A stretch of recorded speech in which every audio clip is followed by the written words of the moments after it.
안녕하세요. 저는 성결한 그리스도의 몸 BCM 교육과정을 여러 연구진들과 함께 개발해온 박진숙 연구원입니다. 지금 온라인으로 이 영상을 시청하시는 귀하신 교육 목회 사역자님들을 진심으로 환영합니다. 이 영상은 각 달의 교육 주제와 발달 단계별 교육의 포인트에 대해서 안내해 드리기 위해서 제작되었습니다. 좋으신 우리 하나님께서 목사님, 전도사님 그리고 우리 선생님들의 사역에 늘 은혜를 주시기를 소망합니다. 9월의 교육 주제는 개혁이고요.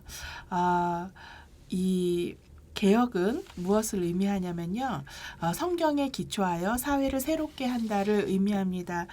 관계선, 우리 BCM에서는 관계선이라는 개념이 있죠. 관계선으로 치면은 소그룹에서 사회로 나아가는데 성경과 전통의 기반을 두고 우리가 사회로 나아가게 되는 그런 관계선입니다. 영역은요, 이 개혁은 변화되는 것, 그런 의미가 많기 때문에 신유 영역에 해당됩니다. 교육 목표를 읽겠습니다. 1. 성경 말씀에 기초하여 사회를 변화시킨다. 2. 성경 말씀에 기초하여 다음 세대 교육의 방향을 모색한다. 3. 성경 말씀에 기초하여 사회의 경제관을 변화시킨다입니다. 개혁에 대해서, 개혁이라는 주제에 대해서 설명을 드리겠습니다. 개혁은 무엇을 의미할까요? 어떤 제도나 기구 등이 새롭게 변화되는 것을 개혁이라고 합니다. 내가 나를 개혁하려 그래. 그런 말을 잘 안 쓰죠. 개혁은 주로 어떤 조직이나 제도, 기구의 변화에 대해서 쓰는 그런 용어입니다. 하나님의 말씀이 전해지는 그런 사회마다 이렇게 변화되는, 새롭게 변화되는 개혁의 현상들이 많이 이루어져 있는데요. 우리 한반도에 복음이 전해진 이후 교육이라든지 의료라든지 여성, 문화, 경제 등의 분야에서 많은 개혁이 이루어져 있습니다. 그래서 어떻게 보면은 우리들도 이 개혁 덕분에 지금 예전보다는 훨씬 나은 삶을 살고 있는 것이라고 할 수 있겠습니다. 또한 웨슬리의 부흥 운동을 이렇게 보면요, 말씀을 전하면서 동시에 사회 개혁이 이루어지는 그런 모습들을 우리가 발견할 수 있습니다. 웨슬리는 의료원을 설치해서 병자들 돌보았고, 교회에 빈민학교를 설립했고, 근면한 빈민자를 위한 빈민은행을 운영했고요. 은행을 운영했대요. 노예제도 반대운동과 금주운동을 전개했습니다. 이렇게 하나님의 말씀이 선포되는 것과 사회의 개혁은 같이 동반되는 그런 일이라고 할 수 있겠습니다. 우리는 성경적 세계관에 기초한 사회개혁으로 이 사회를 좀 건강하게 만드는데 우리 성도들이 좀 기여할 필요가 있겠습니다. 이 사회는 세속적인 가치관에 의해서 주도되고 있죠. 그러다 보니까 우리가 사회생활하다 보면 물질주의라든지 성공주의라든지 양육강식, 편법주의, 이기주의, 그러한 모습들이, 정말 안타까운 모습들이, 그리고 어두운 모습들이 우리 사회 제도의 곳곳에 이렇게 스며들어 있다는 것을 우리가 발견하곤 합니다. 요즘에는 이제 약육강식과 관계에서는요, 옥스퍼드 사전에 단어가 하나, 이제 한국어가 올라갔는데 그것이 바로 갑질이라고 합니다. 최근에 우리가 이렇게 뉴스를 보면은 갑질에 대한 그런 안타까운 현상들 보잖아요. 그런데 그것이 이제 옥스퍼드 사전에 최근에 올라가게 되었다, 이런 안타까운 면들을 보는데, 이런 갑질 문화도 우리가 성서적인 관점에 의해서 개혁되어야 하는 그러한 풍토인 것을 알 수 있습니다. 그런데 우리 성도들이 사회의 개혁을 위해서 다 같이 힘을 모아서 노력을 해야 하는데요. 더 좋은 사회가 이루어지도록요. 그런데 이 노력과 인내를 하는 거, 우리가 어떤 면에서 헌신을 하는 거 굉장히 중요한데, 그 이전에 더욱더 중요하게 여겨야 되는 것이 있습니다. 그것은 뭐냐면은 우리 성도들이 바라는 이 개혁의 방향이 어떠한가, 그 방향 설정이 더 전제돼야 되고, 어떻게 보면은 방향 설정이 굉장히 중요하다고 할 수 있겠습니다. 그런데 우리 기독교에는, 우리 성도들에게는 변치 않는 방향타인 성경이 있죠. 이 성경 말씀은 사회개혁의 방향을 알려주는 가장 우선적인, 최우선적인 기준이고, 우리가 가장 소중하게 여겨야 되는 그런 기준이라고 할 수 있겠습니다. 성도는 성경적인 관점에 기초해서 사회를 개혁하고 새롭게 하려는 그런 노력을 기울여야 되겠습니다. 예를 들어서 성경의 이와 관련된 모범적인 몇 가지 예들이 있는데요. 예를 들어서 요시아의 종교 개혁을 들 수 있습니다. 요시아는 성전을 보수하는 과정에서 율법책을 발견했는데 그 율법책의 내용을 따라서 종교 개혁을 단행하면서 이 종교 개혁이 그냥 그러면은 종교적인 부분만 개혁했는가 보다 이렇게 생각하실 수 있는데요. 그것이 아니라 이 종교적인 계획은 사회 전반에 있는 혐오스러운 것들을 다 없애는 전 국가적인 개혁이었던 것입니다. 또한 여호사밧의 사법개혁을 들 수 있는데요. 이것은 우리 PPT에 보시는 것처럼 보셔서 아시는 것처럼 사법제도를 개혁하는 것이었어요. 우리가 이러한 성경의 모습을 통해서 이야기를 통해서 좋은 통찰을 얻을 수 있겠습니다. 특별히 우리 한국 사회에서는요. 지금 이제 여러 가지 분야의 다양한 분야의 개혁이 일어나야 되겠지만 특별히 교육 개혁과 경제 개혁에 대한 우선적인 관심이 필요하다고 할 수 있겠습니다. 왜냐하면 이 두 가지가 우리에게 가장 시급하게 느껴지고요. 또 우리 생활과 너무나 밀접한 관계가 있기 때문이겠죠. 자, 그러면 이렇게 9월에 어떻게 우리가 성경적인 관점에서 이 사회를 좀 새롭게 하고 주님의 말씀에 따라서 바람직하게 변화시킬까에 대해서 고민해 보는데 첫 번째 과에 대해서 안내를 해드리겠습니다. 첫 번째 과에서 어떤 내용을 다루게 될까요? 성경 본문은 역대하서 19장 1절에서 11절의 말씀이고요. 교육 목표는 성경 말씀에 기초하여 사회를 변화시킨다입니다. 사회 개혁이 왜 필요한가요? 우리 사역자님들 다 알고 계시겠지만 이 사회 개혁이 필요한 이유는 우리 때문이에요.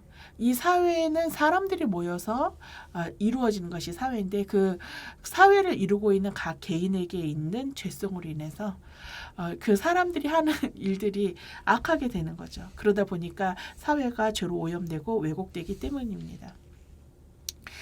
우리는 이 사회 개혁에 대해서 여호사밧으로부터 아주 좋은 교훈을 얻을 수 있는데요. 여호사밧은 유다의 4번째 왕이에요. 그런데 이 여호사밧은 성경에서 이 여호사밧에 대해서는 대체적으로 긍정적으로 평가합니다. 왜냐하면 그가 대체적으로 다윗을 따라서 하나님을 잘 섬겼기 때문이에요. 하나님을 경외하는 삶을 살았습니다. 그렇지만 여호사밧 왕이 완벽한 왕은 아니었어요. 그는 하나님만을 온전히 의지해야 되는데 그렇게 하지 않고 북이스라엘의 아합과 동맹을 맺는 엉뚱한 행동을 했어요. 그리고 명분이 없는 전쟁에 아합과 함께 참여하게 됩니다. 결국 참패를 하게 되죠. 이 때문에 여호사밧은 선견자 예후로부터 크게 책망을 받습니다. 왜냐하면 하나님께서 악하게 여기시는 아합과 하나님의 허락을 받지도 않고 인간적인 그런 관점에서 동맹을 했기 때문이죠. 선견자 예후의 책망을 받은 다음에 여호사밧은 그 책망의 말씀, 하나님의 말씀을 수용하고 여호사밧은 어떻게 했냐면요. 예루살렘에 거주했습니다. 그런데 이 예루살렘에 거주했다 이 말 안에는 어떤 내용이 담겨져 있냐면은 왜 우리 아이들 부모님께 막 혼난 다음에 이렇게 침잠해서 가만히 반성하는 자세로 있잖아요. 이제 그렇게 여호사밧이 있었다는 겁니다. 그가 하나님의 책망에 침잠하면서 이제 근신하는 기간을 지납니다. 그리고 나서 여호사밧이 새로운 행보를 시작하는데 그것은 뭐냐면은 하나님의 말씀을 따라서 좀 이 나라를 새롭게 개혁하기 위한 일에 혼신의 힘을 기울이는데 오늘 우리가 다루게 되는 이 본문 역대하서 19장 1에서 11절에는 특별히 사법제도 개혁에 대해서 우리가 발견하게 됩니다.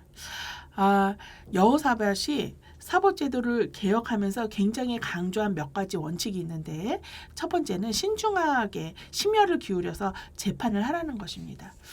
왜냐하면 그 이유는 단순히 이게 사람들 사이에서의 일이 아니다. 이 송사를 해결하는 사람들 사이에서의 일만이 아니라 궁극적으로 이 재판이 주님의 일이 되기 때문이라는 거죠. 두 번째는 주님을 두려워함으로 재판을 해라 이렇게 얘기합니다. 그러면서 불의함, 치우침, 뇌물에 대한 것을 경계합니다. 세 번째는 재판관은 백성들을 경고하고 교육하라, 백성들을 선도해라 이렇게 여호사밧이 안내를 합니다. 즉 백성들이 죄를 깨닫게 하여서 하나님의 진노를 피하도록 하라는 것이지요. 전반적으로 이 여호사밧의 사법 제도 개혁을 이렇게 보면요, 어떤 방향 이 왕이 어떤 방향을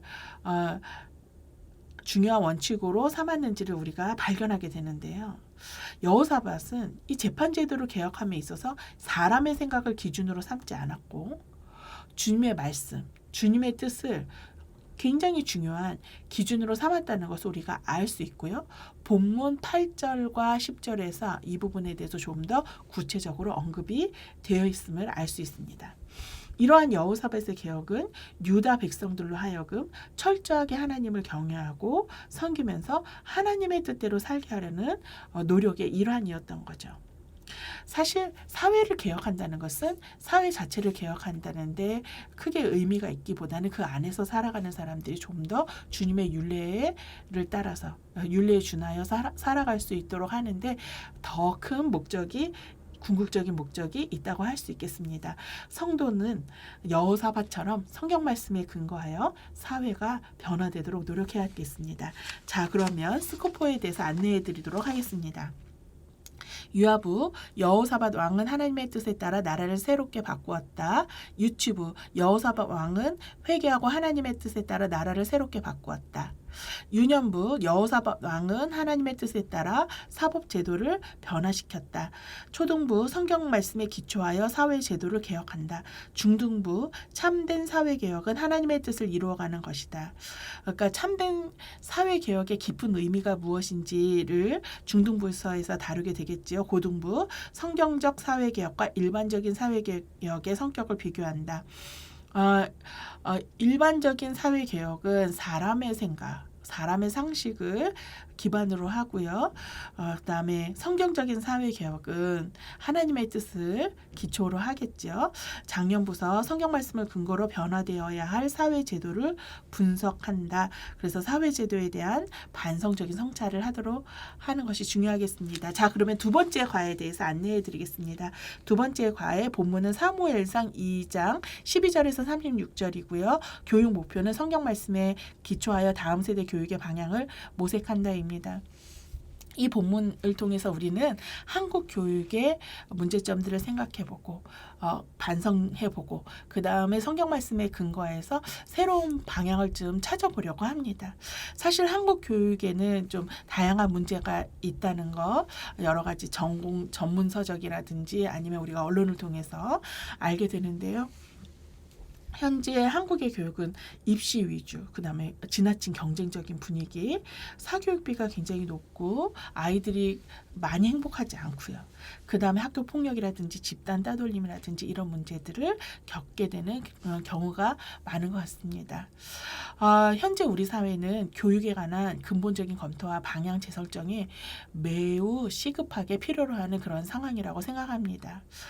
교육과 관계에서 우리는 성경 말씀에 기초해서 다음 세대 교육을 어떻게 다음 세대 교육의 목적이라든지 원칙을 어떻게 삼아야 되는가, 교육 제도의 개혁의 방향을 우리가 성도로서 어떻게 생각하고 있어야 되는가에 대해서 중요한 통찰을 엘리의 자녀 교육으로부터 얻으려고 합니다. 사실 엘리가 잘해서 이 본문을 선택한 것이 아니라 엘리처럼 하면 안 된다는 것을 우리가 같이 나누기 위해서 이 본문을 선택한 것이지요. 그런 면에서 봤을 때 엘리의 자녀 교육의 모습은 우리에게 반면교사의 역할을 한다고 생각합니다. 엘리는 어떤 사람일까요? 이분은 대제사장인데요. 실로의 대제사장이고 우리 사역자님들 잘 아시는 사무엘 의 스승이기도 합니다. 이 성경에는 엘리의 두 아들이 나타나는데요. 바로 홈리와 비느하스입니다. 그런데 안타깝게도 엘리가 홈리와 비느하스를 교육하는 일에 실패를 했습니다.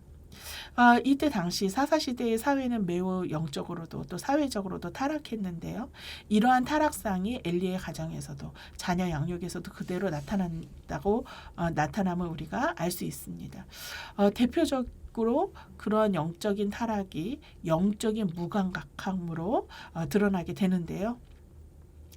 엘리는 자녀 양육이라는 하나님께서 우리에게 주신 사명, 특별히 신명기서 4장 6절에서 9절의 말씀 에서 자녀를 하나님의 말씀으로 잘 양육해야 함을 강조하는 그런 말씀이 있는데요. 그러나 엘리는 그 사명을 잘 감당하지 못했습니다. 그래서 엘리의 두 아들은 이러한 특징이 있는 자들로 성장하게 되었습니다. 하나님을 무시합니다. 제사장의 직분을 수행하면서 하나님께 드려지는 희생 제물을 함부로 대하면서 그들의 악한 행위는요 소문이 날 정도였고요. 그 다음에 엘리의 아들들은요. 그래서 이제 엘리의 책망을 받으면 예배를 함부로 대하는 그런 점 때문에 책망을 받는데 이 아들들이 아버지의 말을 듣지 않는 것, 즉 부모에게 순종하지 않는 자로 성장했음을 우리가 알 수 있습니다. 그런데 엘리도 좀이 아니라 많이 이상합니다. 그거 뭐냐면은 자녀들의 잘못을 주님 말씀 근거해서 바로 잡는데 심혈을 기울이지 않는 그런 모습을 우리가 발견하게 됩니다. 엘리의 자녀 교육의 그런 모습을 볼 때 두 가지 커다란 특징이 발견되는데 그것은 뭐냐면은 우상화입니다. 하나님보다 자녀를 더 귀하게 여기는 겁니다. 하나님보다 더 귀하게 여기는 것은 무엇이든지 우상이 되는데 심지어 하나님께서 우리에게 선물로 주신 다음 세대 자녀들도 우리에게 우상이 될 수 있다는 점 우리가 굉장히 경각심을 가져야 하는 그런 점이라고 생각합니다. 그 다음에 치우친 겁니다. 그거 뭐냐면은 우리가 부모 세대로서 자녀 세대에 거룩함과 유복함이 모두 다 있기를 바라죠. 부모로 살면서 자녀가 굶게 되기를 바라는 추운 데서 자게 되기를 바라는 것을 바라는 부모는 없을 것입니다. 이 두 가지가 다 필요한데 그런데 우리가 신앙인으로서 하나님 앞에서 거룩하게 사는 것, 하나님을 경외하면서 사는 것에 더 중점을 둬야 되는데 엘리는 그쪽으로 치우치지 않고 제사장이었음에도 불구하고 유복함에 치우친 자녀 양육을 하는 것을 우리가 발견하게 됩니다. 결국 이 모습들을 보시다가 하나님께서 엘리를 책망하셨습니다. 그러면서 하나님께서 두 아들을 죽이시고 가문을 끊어버려 다른 사람에게 제사장의 직분을 주겠다라고 선언하셨습니다. 그런데 하나님께서 책망을 하실 때 이 엘리에게 하신 말씀 뭐냐면은 너는 왜 너의 자녀들을 나보다 더 사랑했느냐라고 엘리에게 물으신 거죠. 즉, 이 우상화한 점, 하나님보다 자녀들을 더 소중하게 여겨서 우상화한 점이 하나님의 지적을 받습니다. 너는 왜 너의 자녀들을 나보다 더 소중하게 여겼느냐? 이것이 하나님의 책망의 핵심입니다. 반면 이 성경 본문을 이렇게 보시면요. 12절에서 36절이 좀 길죠. 그런데 그 중간에 보시면 사무엘의 모습이 나타나는데요. 이 사무엘은 다른 패턴으로 성장합니다. 성장하면서 하나님과 사람들에게 더욱더 사랑을 받게 되는 그런 모습으로 사무엘이 성장하는 것이 나타나기 때문에 이것이 또한 아주 유익한 비교의 그런 포인트가 되겠습니다. 자, 그러면 스코프 교육 범죄에 대해서 말씀드리겠습니다. 유아부서 엘리 제사장은 자녀를 하나님의 뜻에 따라 교육하지 못했다. 유치부서 엘리 제사장은 잘못된 자녀 교육으로 하나님께 책망을 받았다. 유년부서 엘리 제사장은 자녀에게 하나님 경외함을 가르치지 않았다. 초등부서 부모는 자녀가 하나님과 부모에게 순종하도록 교육해야 한다. 이 부서들에 대해서 아마 이렇게 질문하게 되실 거예요.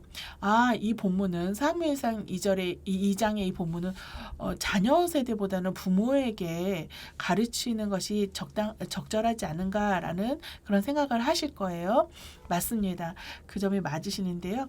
우리 커리큘럼이 지금 원포인트로 진행되죠. 전 세대가 같은 본문을 배우게 되는데요.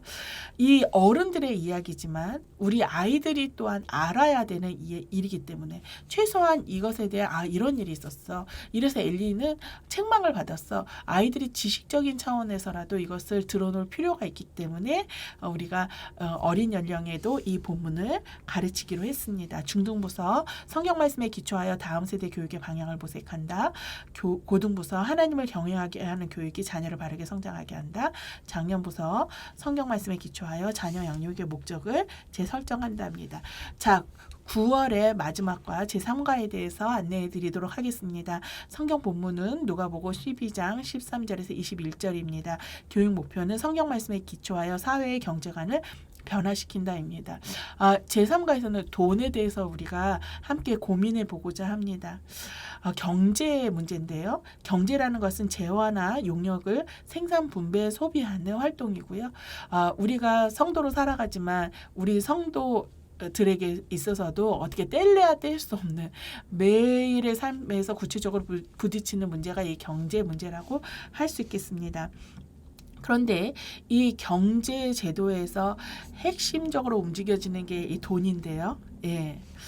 이 돈이라는 것은 돈 자체는 교환을 위한 매개 수단이기 때문에 돈이 뭐 선하거나 악하지는 않습니다. 돈은 중립적이라고 할 수 있겠습니다. 그런데 중요한 것은 이것에 대한 각 사람의 태도가 중요하다고 할 수 있겠습니다. 성도는 특별히 이 돈에 대한 태도에서 배금주의적인 태도를 갖지 않도록 노력해야 되겠습니다. 배금주의는 아주 우리가 경계해야 하는 그런 태도라고 할 수 있겠습니다. 배금주의라는 것은 뭐냐면은 모든 가치 판단의 기준을 재물에 두고 집착해서 심지어 이 재물에 숭배하는 그런 태도를 의미합니다. 성경은 우리에게 돈을 사랑하는 것이 모든 악의 뿌리가 된다고 하면서 배금주의적인 경향을 아주 강하게 경계를 합니다. 우리로 하여금 경계하게 하는 그런 말씀이 성경 안에 있다는 거죠. 그런데 그와 같은 경계의 이야기가 바로 예수님의 어리석은 부자 비유에 나타납니다. 예수님의 말씀을 사람들이 듣고 있는데 그 무리 가운데서 많은 사람들 가운데서 한 사람이 예수님께 요청합니다. 예수님, 형과 제가 유산을 나눠 가져야 되는데요. 형이 저에게 유산을 나눠주지 않습니다. 그러니까 부모로부터 받은 유산이죠. 율법에 의하면 맏아들이 다른 형제보다 2배의 유산을 상속받게 되어 있거든요. 그러니까 형이 많은 그 유산을 가져가지만 여전히 동생에게도 그 유산 중에 일부를 가져갈 권한이 있는데 형이 그것을 안 주니까 중재를 해달라는 내용이에요. 예수님께서 중재를 해 주실 법도 한데 예수님께서 냉정하게 거절을 하십니다. 그러면서 오히려 그 요청을 한 사람에게 뭐라고 말씀하시냐면은 탐욕을 물리쳐라 이렇게 명령을 하셨어요. 왜냐하면 사람의 생명이 재산에 달려있자는데 너는 지금 너무나 물질에 너의 생각이 사로잡혀 있다. 그래서 예수님께서 이렇게 말씀하신 것 같아요. 그러면서 연이어서 예수님께서 어리석은 부자의 비유를 사람들에게 말씀해 주십니다. 비유 속의 주인공은 부자예요. 그의 마음과 열정을 온통 부를 축적하고 즐기는 데 있었습니다. 보통 부자는 현대사회에서도 부러움의 대상이 되고 특별히 지금 자본주의 사회에서는 부자다 그러면 어느 정도 성공한 자로 여겨지는데요. 이 이야기에 나타나는 부자는요 정말 온통 마음이 그 소유하는 것들에 뺏긴 그런 사람이죠. 그래서 성경을 보면은 내가 이렇게 소출을 많이 쌓아서 이제 더 이상 둘 곳이 없으니까 어떻게 할까 그 생각을 골똘히 하고요. 그 다음에 넌 이렇게 많은 것을 갖게 되었으니 이제 마음 놓고 먹고 마시고 즐기자 여기에 온통 생각이 사로잡혀 있고요. 특별히 이 본문을 보면은요 특징적인 부분이 나타나는데 그건 뭐냐면은 17절에서 19절 사이에는 내가 나는 막 이렇게 나라는 말이 5번이나 언급이 됩니다. 이러한 표현에서는 내가 이렇게 물질을 많이 가졌으니 재물을 많이 가졌으니 내 인생 정도는 내가 결정하고 컨트롤할 수 있다는 어떤 오만함이 나타나게 되는 거죠. 이렇게 이런 마음에, 이런 어리석은 사람의 마음에는 하나님이 없는 거죠. 그런데 이 이야기 속에서 하나님께서 이 주인공에게 말씀하십니다. 이 어리석은 사람아 하고 말씀을 하시는 겁니다. 아니 더 엄중하게 말씀하시겠죠. 어리석은 사람아 이렇게 말씀을 하셨겠죠. 그런데 우리가 보통 일상생활에서도 주변에 왜 이렇게 어리석어 이렇게 말하는 것과 유대 사회에서 왜 이렇게 어리석어 이렇게 말하는 거는 정말 느낌이 차이가 많이 납니다. 유대 사회에서는 이 어리석다는 말은 정말 매우 모욕적인 그런 표현이라는 거죠.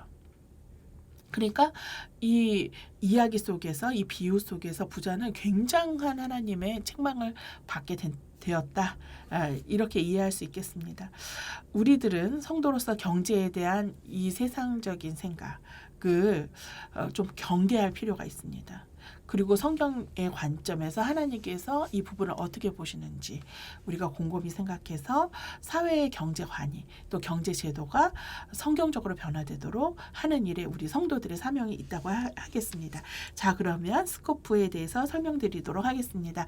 유아부서 하나님이 욕심 많은 부자를 야단치셨다. 유치부서 하나님이 재물만을 추구하는 부자를 어리석다고 하셨다. 유년부서 예수님은 하나님을 사랑하는 것이 재물을 사랑하는 것보다 중요하다고 가르쳤다. 초등부서 재물에 집중하기보다 생명에 관심을 두어야 한다. 사실 씨름은 이거예요. 재물을 더 사랑하느냐 아니면 생명을 더 사랑하느냐 어떤 것을 더 중요하게 여기냐 이 씨름의 핵심이 여기에 있다고 생각이 듭니다. 중등부서 성경 말씀에 기초하여 사회의 배금주의적 경제관을 변화시킨다. 중등부 정도 되면은 아마 배금주의에 대해서 충분히 이해가 가능하리라고 생각합니다. 고등부서 배금주의가 신앙인의 삶에 미치는 영향을 평가한다. 장년부서 공동체의 배금주의적인 경향을 반성한다. 신앙 공동체도 또 일반 공동체도 배금주의의 지배를 받을 수 있으니 장년부서는 이 점에 대해서 혹시 우리가 운영하는 우리가 속해 있는 공동체가 배금주의의 지배를 받고 있지 않는가 하는 생각을 좀 검토를 할 필요가 있겠습니다. 지금까지 9월의 교육목회 주제인 개혁에 대해서 안내해드렸습니다. 성결교회 교육국의 사역에 늘 협력해 주심을 깊이 감사드립니다. 귀한 협력으로 인해 교단의 교육목회가 연속되고 성장해 왔음을 느끼고 있습니다. 9월의 교육목회 현장에서도 많은 열매 있으시기를 소망합니다. 감사합니다.